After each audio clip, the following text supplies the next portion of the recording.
not a stock of the day, but a sector of the day, lithium, king on the show. So I decided to go with lithium, seeing we've got you in here living and breathing. UBS analysis says the firm's longer-term conviction on the outlook of lithium remains strong despite short-run jitters in recent weeks. They note near-term risks include EV demand in China given growing COVID cases. People have been getting a bit nervous on lithium lately.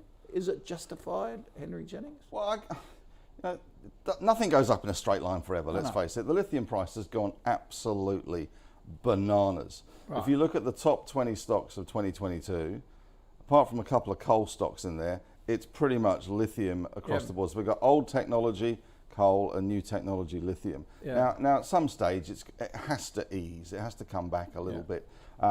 You know, the cure for high prices, as I say, is high prices, and clearly it is affecting the input costs for the Chinese car makers, the battery makers as well. So they are taking some steps. So it won't last forever, but nobody is expecting it to. None of the big miners are looking at it going, you know, this is going to last forever. If you but it's still got to run on. It's still got to run on, and the thematics of the whole EV thing hasn't changed. Let's face it. At the moment, it's being driven by China and Europe.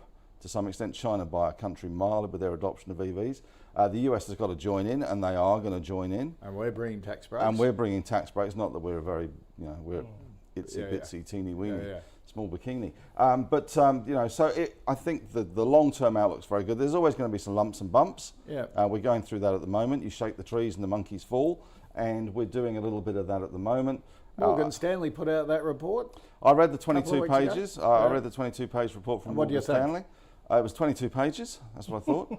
It was very good, very comprehensive. They're obviously way behind in terms of their pricing forecasts. Right. You look at the miners themselves, you look at other brokers, far more optimistic about it. Right. But you know, they make some valid points about demand, the supply side, but they also make some points about, you know, bringing lithium mines on is pretty hard. You know, environmentally now, it's not easy to do. Rio found that out in Serbia. And also the other fact, which a guy from Lowell Resource Trust was showing me the other day, geologists are just getting older and older and older. There is nobody that is going into geology as a young person. Wow. The demographics are just shifted. It's you know, if you're a young kid, do you want to go into a business like mining? Right. They're all green and they all want to save the planet, but they don't realise to save the planet they have to go into geology and mining, because that's how it works. So, you know, it's getting older. To find people is hard. That's interesting. And to find good projects that are in the right spot that you can get away with the environmental impact. So you're still bullish on lithium? I am, but you know, we've got to pause and refresh. Mark? Yeah, we're pretty much of the same view. At the moment, realistically, explorers are off the menu for us completely. But next in line producers basically are what we're keeping it to. We've got a fair bit of a focus. I think the next sort of commodity squeeze will more likely be copper, and starting to focus a hell of a lot more on that. It's very similar to what Henry's saying in terms of the historical grades are going lower. They're not developing the mines because everyone's run off and started developing lithium mines. There is a lot of, we've got, you know, obviously you've got trillions of infrastructure bills, and obviously the EV thematic pushing that forward as well. And it's, you know, because they still need copper for EVs. Three times as much, I suppose. But so everyone's forgotten about copper, do you reckon? I think they have, and it's one of those common truths that copper should get hit when there's an impending recession. But exchange and sovereign warehouse inventories are the lowest they've been in 30 or 40 years minimum. That's interesting.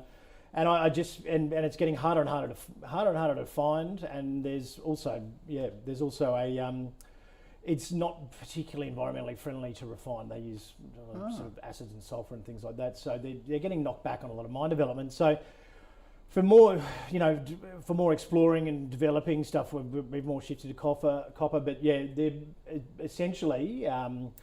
I mean, there's obviously the standardised Lassonde cycle for mining, you know, for mining assets, and I think we've got a graphic here. Yeah, what's that cycle? Let's have a look. Bring that up. Yeah.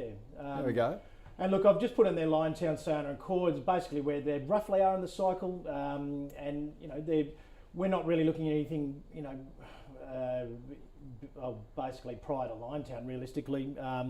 And look, Liontown's got a fantastic mine life. You know, it's probably, it'd be about as far back as we're going to go in terms of actual delivering production. And you know, Sayona's probably next in line, but the price action's been really poor lately. But I'm really thankful for all these analysts coming out with these great calls on lithium, because it provided great opportunities. Goldman's earlier in the, we bought as much as we could afford in Pilbara at $2 to 20 to $2 when Goldman slammed when it. Goldman slammed it, and and to be honest, we probably got out way too early, and but then we switched back to the likes of Core, Sayona, and things like that. So, but we're doing a.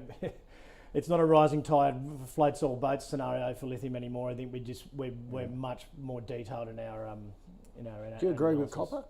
Yeah, copper's an interesting one, isn't it? It's been mined for 10,000 years. Everything big in Copperland has been found. Yeah. And it's getting harder, as Mark says, environmentally, and the geologist issue to find it. Obviously, there are people sweating the assets, and technology's helping in terms of the chemical process involved. But it's when you look at the stockpiles, it is the one commodity that really has got a massive supply problem. Going forward, there is a theory that there is a whole bunch of copper out there that is in an invisible kind of secret store of copper. Oh, Now that sounds a bit dumb, but I'm going back to this expert geologist from the Lowell Resource Trust that was speaking at an AIA conference, and he said that's really the only explanation, because the copper price should be $10,000 and what plus. is it now? Yeah. Oh, 7 or 8. Right. Yeah. So it what's should- your favourite copper stock? Well, BHP is going to. Yeah, I mean, it's an easy option. Is there a because you've pure got- play copper?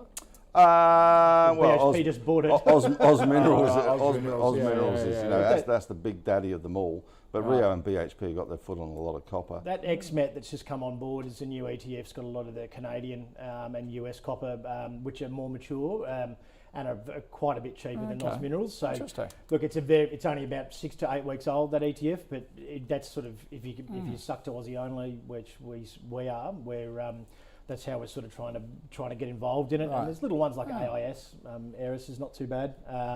Okay. So but they'll Oh, probably that's get gobbled interesting. up.